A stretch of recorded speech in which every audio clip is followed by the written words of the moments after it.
मित्रों, रवीना विशेषांक 2022 में श्री सुनील श्रीवास्तव का संस्मरण चल रहा है। उन्होंने अपने संस्मरण में आगे कहा कि सुशील राकेश के अंदर हमेशा एक कवि जीवित रहा। सन 75 तक वह इलाहाबाद के साहित्यिक क्षेत्र पर साफ साफ दिखाई देने लगे थे। मुझे एक कविता उनकी अभी भी झकझोर देती है, जो उन्होंने आपातकाल से पूर्व जेपी आंदोलन के प्रभावित होकर लिखा था। कविता सतीश चित्रवंशी द्वारा संपादित पत्रिका प्रतिमा के जनवादी कविता अंक में छपी थी, जिसका शीर्षक था रक्त झील। उस अंक में डॉक्टर प्रमोद सिन्हा, दूधनाथ सिंह, उद्भ्रांत, लीलाधर जगूड़ी, राजकुमार कुंभज आदि की भी कविताएं प्रकाशित हुई थीं। सुशील की ये कविता बहुत चर्चित हुई। सुशील लिखते हैं, कविता की लाइन है, शहर के हर मोड़ पर मुझमें मुलायम होने के स्थान पर भर गई है ऊष्मा, जिसे दबा नहीं सकता नंगे से नंगा पहरेदार।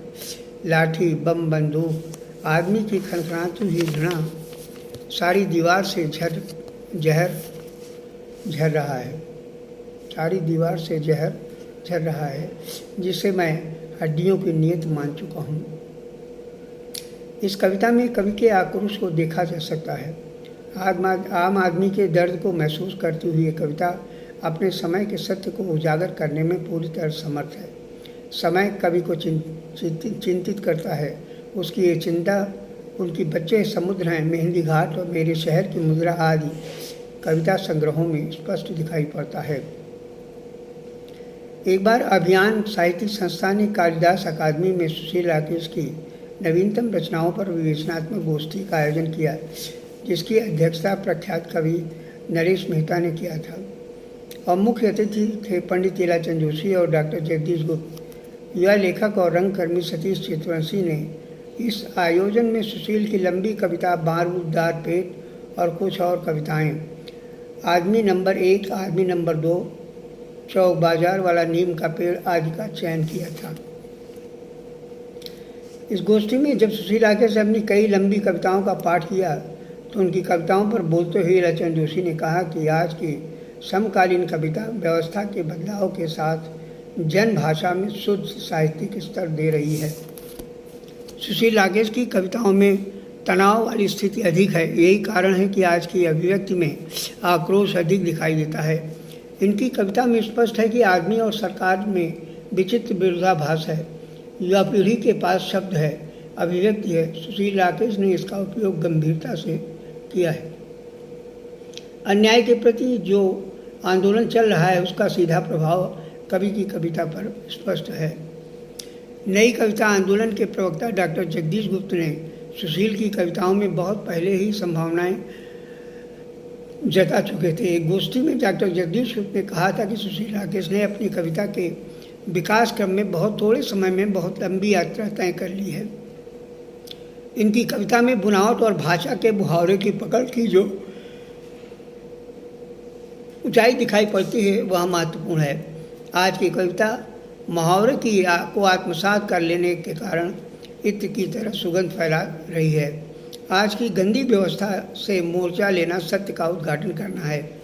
राकेश की कविता सामाजिक परिवेश के प्रति जागरूक होने के साथ साथ भोगते हुए जुझारू अनुभूति व्यक्त करती है।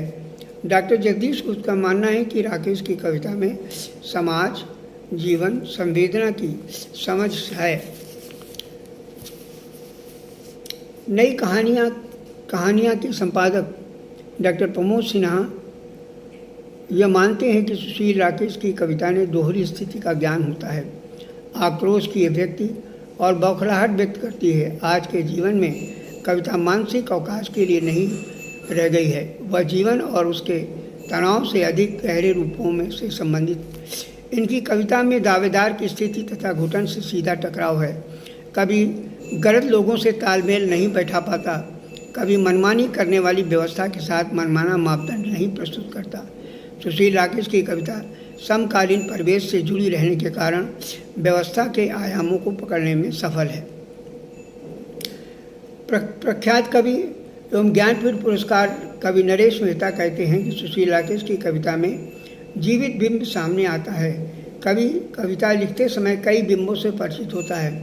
कर्तव्य के साथ साथ कवि को अपने धर्म का पूरा ध्यान रहे तो विशेषकर कविता गंभीर कविता हो जाती है। कवि के अंदर तिरस्कार अथवा स्वागत की भावना नहीं होती।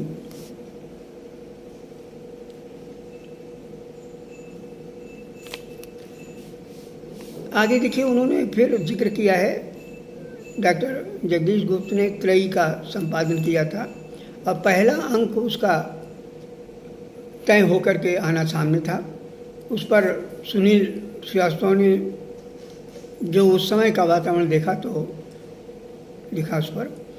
डॉक्टर जगदीश गुप्त सुशील को बहुत स्नेह करते थे। जहाँ तक मुझे ज्ञात है, जगदीश जी त्रयी के पहले अंक में सुशील की कविताएं लेना चाहते थे, लेकिन सुशील को पता नहीं क्यों दिलचस्पी नहीं थी।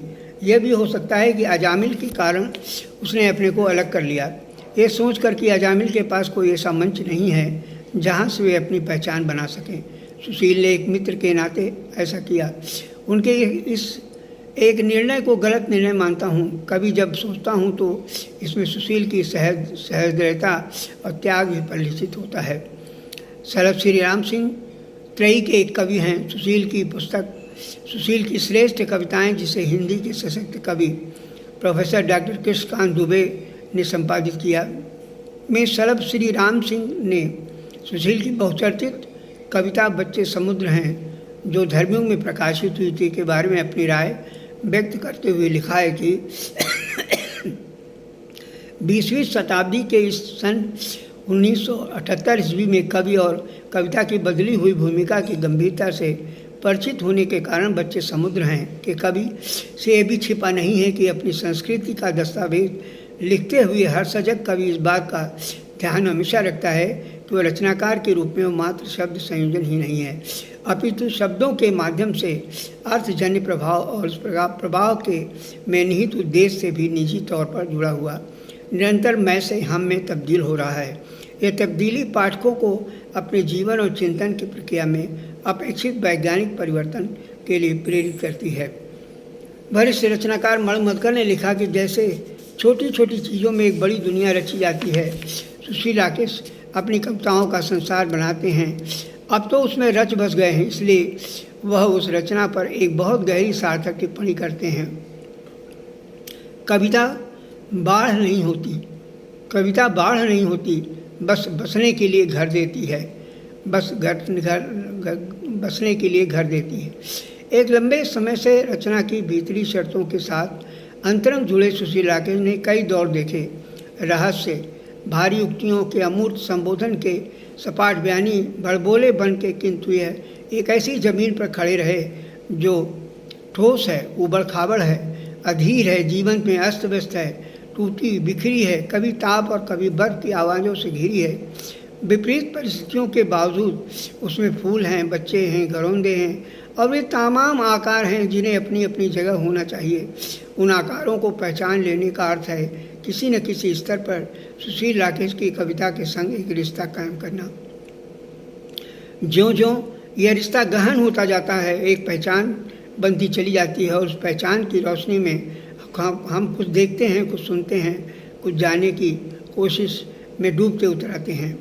सुशील राकेश में राजनीति और मनुष्य के संबंधों पर सस्ते रिमार्क नहीं हैं, बल्कि एस्थेटिक प्रयोग हैं जो अतीत के अंधेरे को आलोकित करते हुए सत्ता संघर्ष और मानवीय कमिटमेंट को वास्तविक अर्थ में जोड़ देते हैं।